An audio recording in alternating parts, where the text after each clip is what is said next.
Inter degree pass or fail తక్కువ వ్యవధిలో life settlement in abroad కొరకు హోటల్ మేనేజ్మెంట్ అంటే Trinity college of hotel management. నమస్తే, welcome to Suman TV.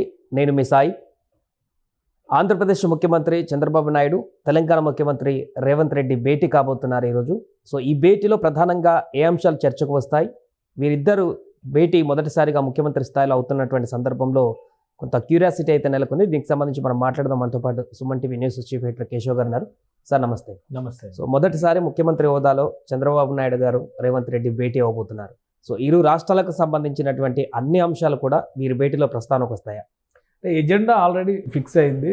Schedule 9, schedule 10కి సంబంధించినటువంటి అంశాలు. అందులో కూడా 90 సంస్థలు ఉన్నాయి షెడ్యూల్ 9లో. ఒక 23 సంస్థల పైన ఏకాభిప్రాయం కుదరలేదు గతంలో. కొన్ని సంస్థలు ఆల్రెడీ పంచుకున్నటువంటి పరిస్థితి. అలానే షెడ్యూల్ 10లో 140 సంస్థల దాకా ఉన్నాయి. అందులో కూడా ఒక 30 సంస్థల పైన ఏకాభిప్రాయం కుదరలేదు. దానికి కారణం ఏంటంటే ఆస్తులకు సంబంధించినటువంటి అంశాలు ఎక్కువ ప్రస్తావనలో ఉండడం. అంటే ఇటు బదలాయింపు చేస్తే తెలంగాణకి ఎంత రావాలి, ఆంధ్రాకి ఎంత రావాలి, ఆ వాటాల విషయంలో కొన్ని తేడాలు ఉన్నాయి. సో అది ఏ విధంగా కన్క్లూడ్ చేస్తారనేది చూడాలి. తర్వాత 7 మండలాలు కూడా ప్రధానంగా ఇప్పుడు అంశానికి చర్చకు వచ్చేటువంటి లెటర్లో చంద్రబాబు నాయుడు గారు రాసినటువంటి అంశం చాలా క్లియర్గా విభజన హామీలు, విభజనకి సంబంధించినటువంటి అంశాలు చర్చిద్దాం అన్నారు.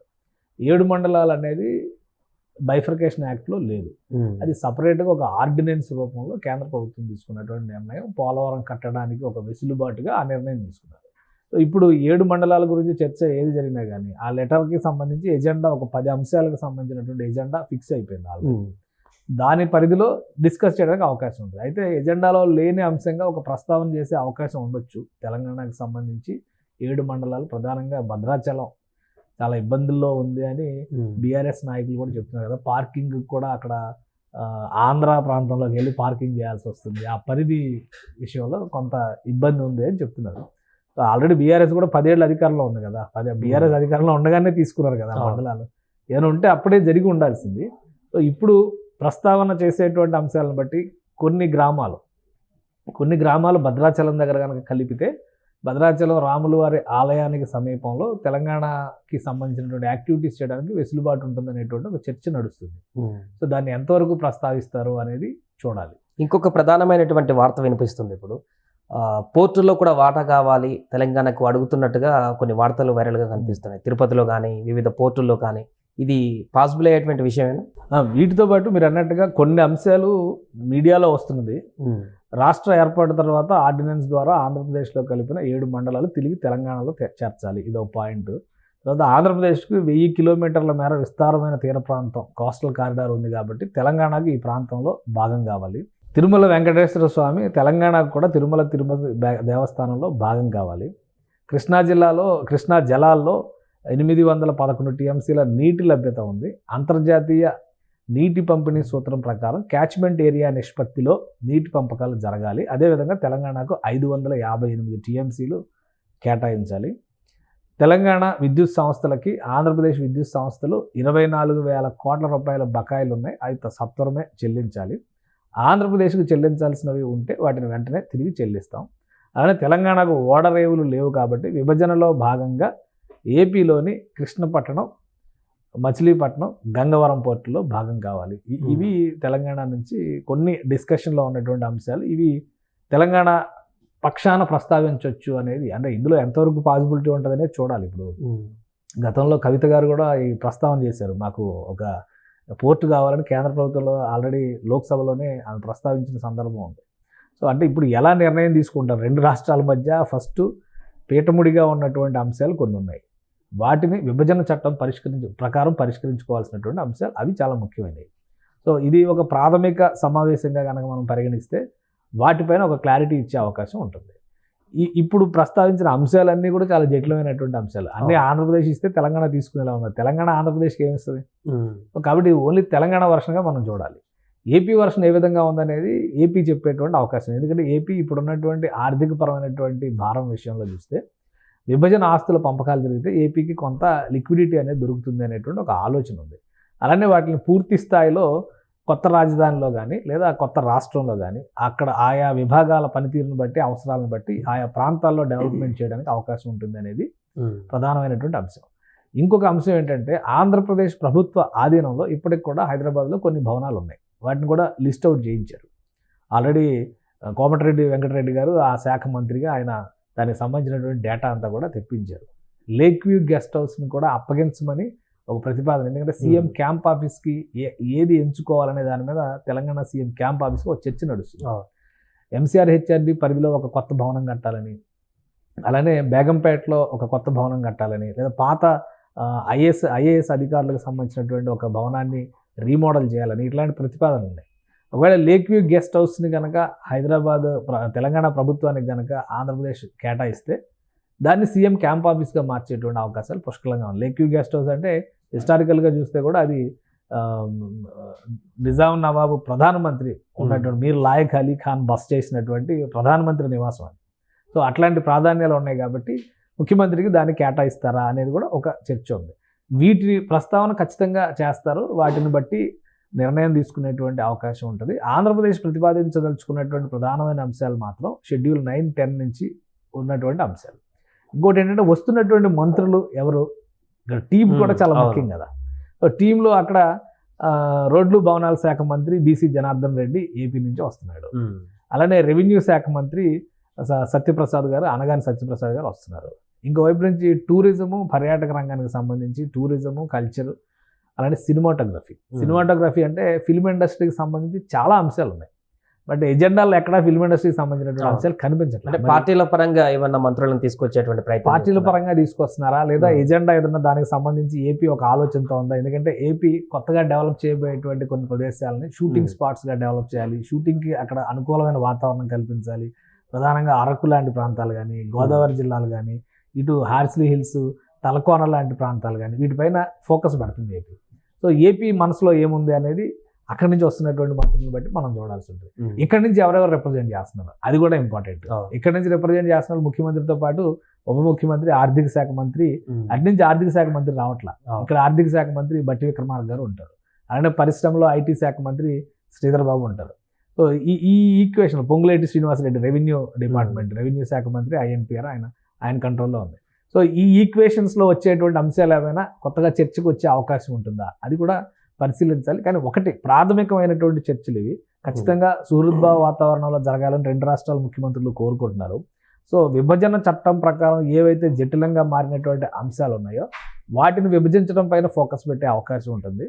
అలానే ఒక సుహృద్భావ వాతావరణంలో జరిగే చర్చలు కాబట్టి మా వైపు రిక్వైర్మెంట్స్ ఇవి అని రెండు కూడా పంచుకునే అవకాశం ఉంటుంది. తదుపరి సమావేశాల్లో వాటిపైన స్థిరమైన నిర్ణయాలు తీసుకోవడానికి అవకాశం ఉంటే ఉండొచ్చు. మొదటి భేటీలో కొంతవరకు అయినా ఈ చర్చలలో సానుకూలమైనటువంటి అభిప్రాయాలు వచ్చేటువంటి అవకాశం, సానుకూలమైన అభిప్రాయాలు విభజన అంశాలకు సంబంధించి ఎక్కువ శాతం రావడానికి అవకాశం ఉంది. అలానే నీటి వాటాలకు సంబంధించి, కృష్ణా జలాల సద్వినియోగానికి సంబంధించి వీళ్ళు పోతిరెడ్డిపాడు హెడ్ రెగ్యులేటరీ హైట్ గురించి క్వశ్చన్ చేస్తున్నారు, వాళ్ళేమో పాలమూరు ఎత్తిపోతల పథకాన్ని ప్రశ్నిస్తున్నారు. అలానే తెలంగాణ నుంచి వెళ్ళే గోదావరి నది విషయంలో ఆ పోలవరం కట్టే వరకు పట్టిసీమ నుంచి నీరు వాడుకోవాలని వాళ్ళు ఆలోచనతో ఉన్నారు. పట్టిసీమ నీళ్లు వాడుకుంటున్నారు కాబట్టి మేము కృష్ణా జలాలను ఎక్కువ వాడుకుంటామని వీళ్ళు అంటున్నారు. వీళ్ళు తెలంగాణ చెప్పేటువంటి సూత్రం ఏంటంటే క్యాచ్మెంట్ ఏరియాలో ఉన్నటువంటి ప్రాంతాలకి ఆయా నదుల నుంచే నీటి వనరుల్ని ఆ నిష్పత్తి ప్రకారం పంచండి అని డిమాండ్ చేస్తున్నారు. సో వాళ్ళు చెప్పేది ఏంటంటే జనాభా ప్రాతిపదికన ఆల్రెడీ ఒక సూత్రీకరణ జరిగింది కాబట్టి దాని ప్రకారం వెళ్ళాలని వాళ్ళు అంటున్నారు. సో దాని మీద ప్రాథమికమైన చర్చలు జరుగుతాయి. అవన్నీ కూడా చాలా క్రిటికల్ ఇష్యూస్. తాగునీటికి కూడా నీటి కటకట ఉండేటువంటి సందర్భంలో అయితే రెండు రాష్ట్రాలు సమన్వయంతో ముందుకు వెళ్ళాలి. బట్ పాలసీ పరంగా వెళ్ళడానికి అవకాశం లేదు ప్రస్తుతానికి. గతంలో కృష్ణా జలాలపైన చేసుకున్న ఒప్పందం ప్రకారం చూస్తే కూడా 50-50 రేషియోలోనే ఆంధ్ర తెలంగాణ పంచుకుంది. 2015లో బహుశా ఆ అగ్రిమెంట్ జరిగింది. కేసీఆర్ చంద్రబాబు ప్రభుత్వం ఉండగానే ఆ ఒప్పందాలు జరిగినాయి. సో ఇప్పుడు కూడా అలాంటి ఒక తాత్కాలిక అరేంజ్మెంట్ ఏదైనా చేసుకోవచ్చు. పూర్తిసారి శాశ్వత పరిష్కారం కోసం కొంత సమయం తీసుకోవడానికి అయితే అవకాశం ఉండొచ్చు. Right sir. సార్ అలాగే ముఖ్యంగా తిరుపతికి మొన్న వెళ్ళినప్పుడు రేవంత్ రెడ్డి కూడా అక్కడ మాట్లాడడం జరిగింది, మాకు కూడా ఏమైనా స్థలం ఇస్తే భవనాలు కట్టుకుంటామని.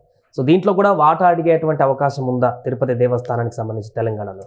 అంటే తిరుపతి దేవస్థానం అనేది ప్రపంచంలో ఉన్న హిందువులు అందరికీ చెందినటువంటి సంస్థ. ఇప్పుడు మొన్న రేవంత్ రెడ్డి గారు దర్శనం సందర్భంగా ఆయన చెప్పిన మాట ఏంటంటే తెలంగాణ నుంచి వచ్చేటువంటి భక్తుల కోసం ఇక్కడ కూడా ఒక తెలంగాణ ప్రభుత్వానికి సంబంధించినటువంటి విభాగం ఉంటే ఒక తెలంగాణ భవన్ ఒక రకంగా చెప్పాలంటే అక్కడ కడితే అక్కడ నుంచి వచ్చినటువంటి వాళ్ళందరికీ కూడా మన ప్రాంతం నుంచి వచ్చిన వాళ్ళు అనేటువంటి ఒక సమన్వయం ఉంటుంది. మామూలుగా సత్రాలు అన్ని రకాల ఆర్గనైజేషన్స్ అలానే కులాల వారీగా కూడా సత్రాలు కట్టుకునే ఇట్లాంటివన్నీ మనం చూస్తూ ఉంటాము.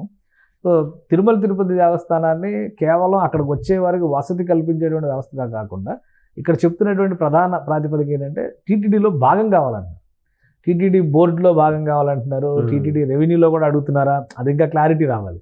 సో ఈ అంశాలు ఏంటనేది క్లారిటీ వస్తే దాన్ని బట్టి అసలు ఏంటంటే ఇప్పుడు ఒక స్థలం ఇచ్చి తెలంగాణ ప్రాంతానికి తెలంగాణ రాష్ట్రానికి సంబంధించి ఒక నిర్మాణం చేసుకుని అక్కడ ఒక వసతి ఏర్పాటు చేస్తామంటే దానికి పెద్దగా అభ్యంతరం పెట్టకపోవచ్చు. బహుశా అక్కడి నుంచి సానుకూలమైనటువంటి స్పందనే ఉండొచ్చు. అయితే వాటాలు కావాలి. గతంలో కేసీఆర్ గారు ఏం చేశారు, మీకు తిరుమల ఉంటే మాకు యాదాద్రి ఉందన్న. సో అక్కడ ఒక 10,000 కోట్లు ఖర్చు పెట్టి ఆలయాన్ని డెవలప్మెంట్ చేశారు. మొత్తం అంతా కూడా తిరుమలతో పోటీ పడే స్థాయిలో ఆ మాస్టర్ ప్లాన్ అంతా కూడా తీసుకొచ్చారు. ఆ చుట్టుపక్కలంతా కూడా ఒక అద్భుతం అనేటువంటి రీతిలో అనుకున్నారు అందరూ కూడా. సో ఇప్పుడు వాటా అంటే ఏ విధంగా, కేవలం మాకు కూడా కొంత సౌకర్యాలు కావాలి అనేటువంటి రీతిలో ఉంటుందా? ఆల్రెడీ బోర్డు మెంబర్స్ రాష్ట్రాల కోటా ఉంది. బోర్డు మెంబర్ తమిళనాడు కోటా ఉంది, అలానే కర్ణాటక కోటా ఉంది, తెలంగాణ నుంచి కూడా ఒకరిని నామినేట్ చేసేటువంటి విధానం ఉంది బోర్డు మెంబర్స్ విషయంలో. అలానే కొంతమంది నార్త్ నుంచి కూడా చేస్తున్నటువంటి సంప్రదాయాన్ని టీటీడీ బోర్డు పాటిస్తుంది.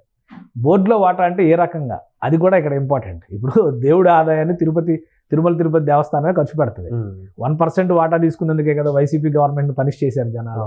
కాబట్టి వాటా అంటే ఏ విధమైనటువంటి వాటా, కేవలం తెలంగాణ ప్రాంతానికి సంబంధించినటువంటి భక్తులు వచ్చినటువంటి క్రమంలో అక్కడ వారు ఇప్పుడు ఢిల్లీ ఉంది, ఢిల్లీలో ఏపీ భవన్ తెలంగాణ భవన్ మెయింటైన్ చేస్తున్నారు.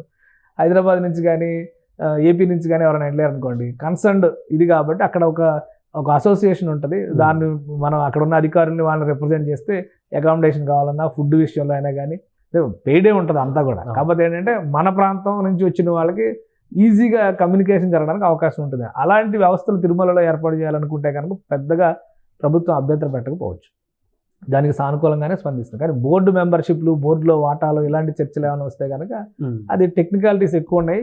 ఈరోజు తెలంగాణకి ఇస్తే రేపు ఇంకోళ్ళకి ఇవ్వాల్సి వస్తుంది.